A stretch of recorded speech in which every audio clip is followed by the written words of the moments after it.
Anyway, we've done networks, we've looked at treatment, so the obvious next place to go is demand. And to give us a little insight into the demand workshop, here's a short video from Kirsty Ayres at Anglian Water and Fatima Ajia from Waterwise. Water demand is a global concern fueled by population growth and economic expansion. Domestic, agricultural, and industrial usage combined with a continuing dependence on fossil fuel energy is not only diminishing our water resources, but is increasing our carbon footprint. In the UK, 6% of carbon emissions can be attributed to the water sector. If this is replicated across the world, it means we all have a huge part to play.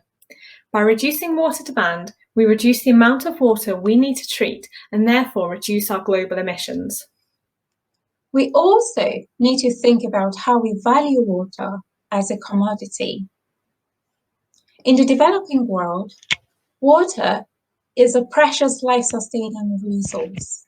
And in the UK here, in Argos, the biggest paddling pool you can buy has a capacity of over 6,000 litres of water.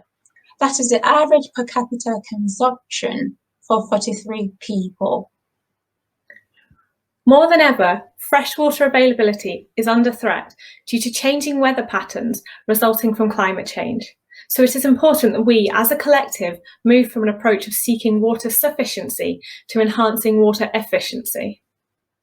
This could be done through education to promote sustainable consumer habits, including better water use, as well as policy to drive ambitious water efficiency targets.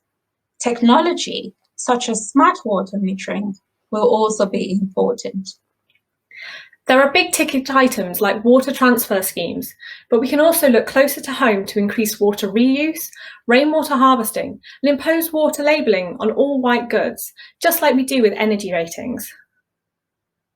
It is clear that water demand is a key component of both climate change mitigation and adaptation. The world is already talking about net zero carbon emissions. Is the next step net zero water demand? Thank you, Fatima. Thank you, Kirsty. I have to say, if a paddling pool uses 6 meters cubed of water, surely by definition, it's not a paddling pool, it's a swimming pool at that stage. Anyway, excellent. There will be a great debate happening on the demand stuff there. It's all around policy, it's around technology, it's around changing behaviors. I think that's going to be a really vibrant discussion.